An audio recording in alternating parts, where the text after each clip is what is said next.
अस्सलाम वालेकुम खंडा दियो कटोनियो ते वेलियो परोनियो मैं आ गई। होर सुनाओ नी कुड़ियो शदादियो ठीक जे।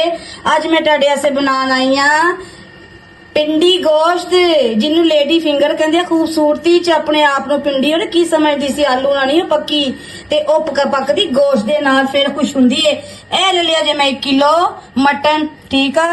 ओदे च मैं 5 प्याज दरमियाने साइज दे कट लिते ठीक है। हुण मैं प्रैशर च चीज़ां पानी ते नाले मैं अपनियां धीआं नू सिखानी आ। आ जाओ ते कुछ दादियो ए जे मैं गोश्त लिता ए लो ओ पा दिता। मैं जरा प्रैशर करन लगी हां 10 मिनट पका लांगी। अगर तुहाडे कोल टाइम आ ते तुसीं हांडी च पका सकदे आ जे कढ़ाई च जिद्दां तुहाडा दिल करे।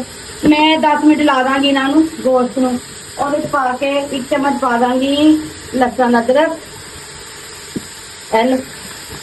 नाल पा दांगी जो मैं प्याज दसे थे ना 5 के कटे हुए दरमियाने साइज के पा दांगी।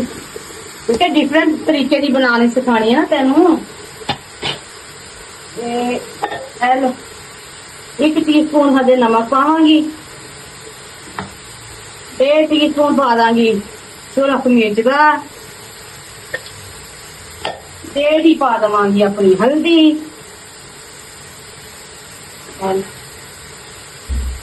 नाल पा दूंगी मैं 1.5 गिलास पानी का। हुण इनू मैं कर दियांगी बंद 10 मिनट बाद फिर तुहानू दहानी है। तो कुछ दादियो ए मैं ना कढ़ाई च ऑयल पा के ते इनू उत्ते रखता सी चुल्हे ते। ए लो आंच भी तेज हो दरमियानी करती आ। इन्ना ऑयल पा के हुण मैं 2 बारी ए पिंडियां नू फ्राई करांगी। ध्यान ना करना मेरियां धीआं। ए लो बिस्मिल्लाह लो 1 दफा है ते 1 दफा फिर है 2 दफा करके इन्होंने फ्राई करके ते फिर तुहानू दिखानी आ। ए पिंडियां पहले मैं धो के सुका के फिर इन्होंने कट लिया सी ते इदां ही तुसीं करना मेरियां धीआं। कट के ते इन्होंने 2 बारी असीं फ्राई करना वा।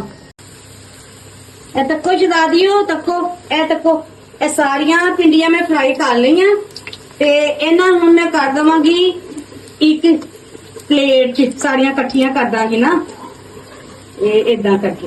हेलो ये करके हुण असी बनाना हुण एक मसाला होर ओ वाला प्याज असी इहदे च पादा सी ना गोश्त च।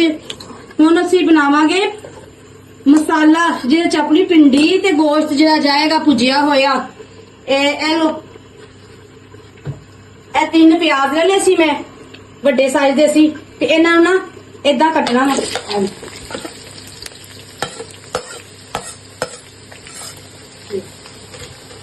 ਇਦਾਂ ਹੁੰਦੇ ਨੇ ਨਾ ਤੇ ਫਿਰ ਮੈਂ ਤੁਹਾਨੂੰ ਦਿਖਾਣੀ ਆ ਹੁਣ ਇਹਦੇ ਵਿੱਚ ਹੋਰ ਕੀ ਪਾਣਾ। ਇਹ ਤੱਕ ਇਦਾਂ ਪਿਆਜ਼ ਹੋ ਜਾਏ ਨਾ ਜਿਹੜਾ ਮਸਾਲੇ ਵਾਲਾ ਉਹਦੇ ਚ ਪਾ ਦੇਣੇ ਅਸੀਂ 5 ਟਮਾਟਰ ਕੱਟੇ ਸੀ ਮੈਂ ਚੋਪਰ ਕਰਕੇ ਛੋਟੇ ਛੋਟੇ ਨਾ ਇਦਾਂ ਇਹ ਦੇਖੋ ਇਦਾਂ ਕਰਕੇ ਇਹਨੂੰ ਹੁਣ ਅੱਛੀ ਤਰ੍ਹਾਂ ਨਾ ਇਹਨੂੰ ਜਰਾ ਨਰਮ ਕਰਦਾ ਮੈਂ ਇਹਦੇ जिदा प्याज की ना नरम उदा ही करना। ये नरम होंगे आ। कुछ दादियो 1 चम्मच टीस्पून पाई सी मैं गोश्त च अद्धी पानी हुण इस मसाले च ठीक आ ते इन्ना ही पा देना नमक बस। ते हुण असी अपना सारा इनू करना सी मिक्स चंगी तरह। मैं तुहानू एक गल दसी नहीं वो पूछो कि वो है कि जिस ऑयल च असी कीती है ना फ्राई उस ऑयल च ही मसाला बनाना क्योंकि बार बार पुत्र इन्ना ऑयल लगाया नहीं करना।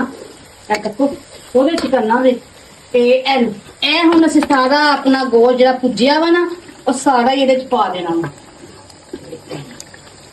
अच्छी तरह। इन्हू हुण इहदे च ना 5 मिनट पकाना। याद करोगियां खाओगियां ते नाल खवाओगियां डिफरेंट तरीके दी तुहानू मैं पिंडियां अज बनानियां सिखाइयां अपनियां धीआं नू नूहां नू। ते होर सुनाओ मेरे चैनल नू सबसक्राइब कीता जे शेयर कीता जे ना पुत्तर कर दिया करो।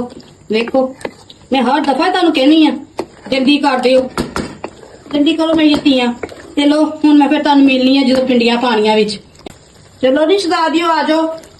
ए तक्को ए मैं कोई 7-8 हरियां मिर्चां ले लियां क्योंकि मैनू बहुत पसंद आ पिंडियां च ते इस करके मैं पाइयां कच्चियां ना रोटी ना खाओ ते क्या ही मजे आंदे आ। ए तक्को नाल ही जेहड़ियां मैं ਫਰਾਈ ਕੀਤੀਆਂ ਪਿੰਡੀਆਂ ਸੀ, ਉਹ ਇਹਦੇ ਚ ਪਾ ਦਿੱਤੀਆਂ ਵਾ। ਇਹ ਲੋ ਜੀ, ਹੈ ਕੋਈ ਮੁਸ਼ਕਲ? ਏਦਾਂ ਹੀ ਬਣਾਣਾ ਤੇ ਲਜ਼ੀਜ਼ ਤੇ ਜ਼ਾਇਕੇਦਾਰ ਪਿੰਡੀਆਂ ਹੋਣਗੀਆਂ। ਇਹ ਲੋ, ਹੁਣ ਇਹਨੂੰ ਅਸੀਂ 5 ਮਿੰਟ ਪਕਾਣਾ ਤੇ ਫਿਰ ਅਸੀਂ ਇਹਨੂੰ ਲਾ ਦੇਣਾ। ਲੋ ਨੀ ਸ਼ਦਾਦੀਓ, ਇਹ ਦੇਖੋ, ਇਹ ਮੇਰੀ ਪਿੰਡੀ ਤਿਆਰ ਜੇ। ਏਦਾਂ ਹੀ ਤੁਸੀਂ ਪਿੰਡੀ ਬਣਾਣੀ ਹੈ ਤੇ ਦੇਖਣਾ ਤੁਹਾਨੂੰ ਕਿੰਨੀ ਦਾਦ ਵਸੂਲ ਹੋਣੀ ਆ। ਕਹਿਣਾ ਅੱਜ ਤੇ ਕਮਾਲ ਕਰ ਛੱਡੀਏ। ਤੇ ਇਹ ਨਾਲ ਬਣਾਈਆਂ ਘਰ ਦੀਆਂ ਰੋਟੀਆਂ ਮੈਂ ਚਪਾਤੀਆਂ। ਤੁਸੀਂ ਬਾਜ਼ਾਰੋਂ ਪੁੱਤਰ ਮੰਗਾਣੀਆਂ ਤੇ ਤੁਸੀਂ ਤੰਦੂਰੀ ਨਾ ਖਾ ਲਓ, ਤੇ ਮੈਂ ਘਰ ਬਣਾਈਆਂ ਨੇ। ਤੇ ਹੁਣ ਮੈਂ ਤੁਹਾਨੂੰ ਚੈੱਕ ਕਰਕੇ ਦਿਖਾਨੀ ਆ। ਇਹ ਦੇਖੋ, ਇਹਨੂੰ ਇਹ ਦੇਖਣਾ ਜ਼ਰਾ, ਇਹ ਵੇਖੋ, ਇਹ ਗੋਸ਼ਤ ਇਹ ਗਲਿਆ ਪਿਆ ਵਾ। ਤੇ ਹੁਣ ਅਸੀਂ ਏਦਾਂ ਕਰਕੇ ਇਹ ਦੇਖੋ ਸਾਰਾ ਗਲਿਆ ਵਾ।